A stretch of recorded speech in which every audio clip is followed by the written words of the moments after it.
As a parent, I know I'm my child's first and most important teacher. So I'm constantly looking for learning opportunities. What I've discovered is that they're everywhere. 5, 4, 3, 2, 1, tira. Good. Whether we're at home, on the bus, or in the park, there's always something I can do to get my little one thinking and learning. The more my child learns outside of school, the more prepared he'll be for the classroom. Plus, learning together can be really fun. Children learn best during activities that are part of their everyday routines. 4, 5, 6.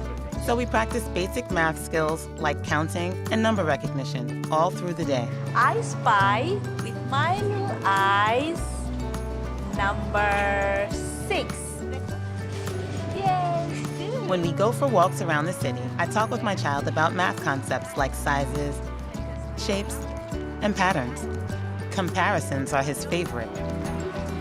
¿Cuál dirían ustedes que es más grande que uno? At home, laundry is a perfect chance for us to work together on matching and sorting. Can you help me find the other blue sock? Ah, good job. When I introduce math to my child early on, I'm giving him a head start in school and in life. My little laundry sorter might just be tomorrow's rocket scientist.